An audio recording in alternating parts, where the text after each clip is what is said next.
ప్రార్థన శక్తి నాకు కావాలయ్యా. పితా పుత్ర పరిశుద్ధాత్మ నామమున ప్రభువునందు మిక్కిలి ప్రియమైన సహోదరి సహోదరులారా, ఈనాటి మన ధ్యానాంశం ప్రార్థన. పునీత యాకోబు గారు రాసిన లేఖ 5వ అధ్యాయము 13వ వచనంలో, మీలో ఎవడైనా కష్టములో ఉన్నాడా ఆయన అతడు ప్రార్థించవలెను. మీలో ఎవడైనా సౌఖ్యముగా ఉన్నాడా ఆయన అతడు స్తుతించవలెను. ప్రార్థన సింహాల నోళ్ళు మూయించింది. ప్రార్థన ఎరుకో గోడల కూలగొట్టేటట్లు చేసింది. ప్రార్థన ఎర్ర సముద్రాన్ని 2 పాయలుగా చీల్చింది. ప్రార్థించడం ద్వారా దేవుని యొక్క అనుగ్రహాలను పొందుకుంటాం. అందుకే మనం ప్రతిరోజు కొంతసేపు ప్రార్థనకి సమయాన్ని గడపగలిగితే, తాబోరు పర్వతం మీద ప్రభు ఏ రీతిగా దివ్య రూపధారణ పొంది ఉన్నారో మన జీవితం కూడా రూపాంతరం చెందుతుంది. ప్రార్థించేవాడు పాపము చేయలేడు, పాపము చేసేవాడు ప్రార్థించలేడు. కావున మనం ప్రతిరోజు కొంత సమయాన్ని దేవునికి ఇవ్వడం మొదలు పెడితే దేవుని యొక్క ఆశ్చర్య కార్యాలను, అద్భుత కార్యాలను చవి చూడగలుగుతుంటాం. పునీత అస్సిపుర ఫ్రాన్సిస్ వారు అంటారు, నాకు బోధించడం కంటే ప్రార్థనలో గడపడమే ఎక్కువ ఇష్టము అని. నిజమే. కానీ ఈరోజు మనం బిజీ లోకంలో ఉన్నాం. అనుదినము ఏదో ఒక కార్యక్రమంలో నిమగ్నమవుతూ తీరికబాటు లేకుండా మనం జీవనయాత్రను కొనసాగిస్తున్నాం. ఆ రీతిగా అయినప్పటికీ కూడా మనం కొంత సమయాన్ని మనం ప్రార్థనకి ఇచ్చినట్లయితే, విలాప గీతాలు 2వ అధ్యాయము 19వ వచనంలో, నీవు ప్రతిజాముని లేచి దేవునికి మొరపెట్టుము, నీ హృదయము విప్పి దేవునికి విన్నవించు.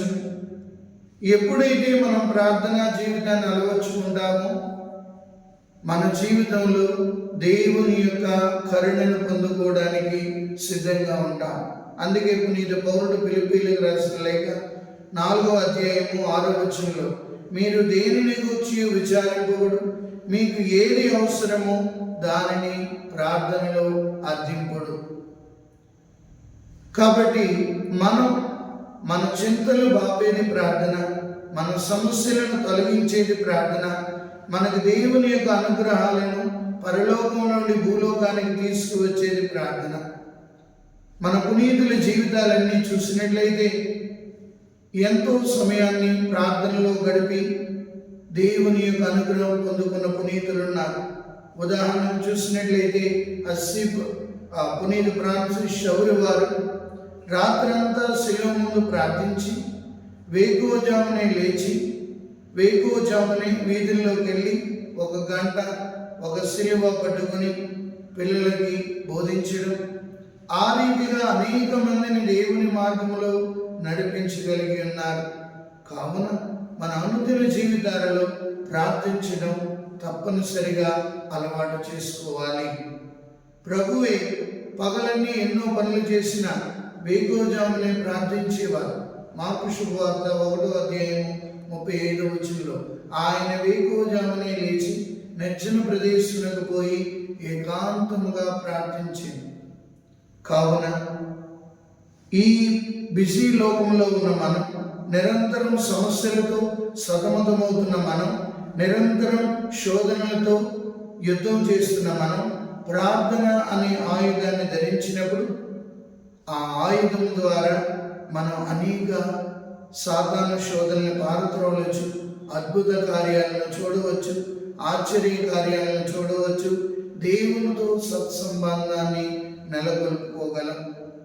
కావున మనం ప్రార్థనని అలవాటు చేసుకుంటూ, ఒక దినచర్యగా అలవాటు చేసుకుంటూ ముందుకు సాగినప్పుడు ప్రార్థించేవాడు ప్రతిరోజు కొంతసేపు మనం ప్రార్థించడం అలవాటు చేసుకుంటే దేవుని యొక్క అనేక ఆశ్చర్య కార్యాలను, అద్భుత కార్యాలను చూడగలుగుతాం. కాబట్టి ప్రియమైన సహోదరి సహోదరులారా, దేవుని బిడ్డలారా, ప్రార్థించడం ఈ జూబిలీ సంవత్సరంలో అలవాటుగా చేసుకోండి. అనేక అద్భుత కార్యాలను చూడండి. ఆ ప్రభు నిండుగా దండుగా మెండుగా మేము దీవించునుగాక. పిత పుత్ర పరిశుద్ధాత్మ నామమున ఆమేన్. ప్రార్థనా శక్తి నాకు కావాలయ్యా.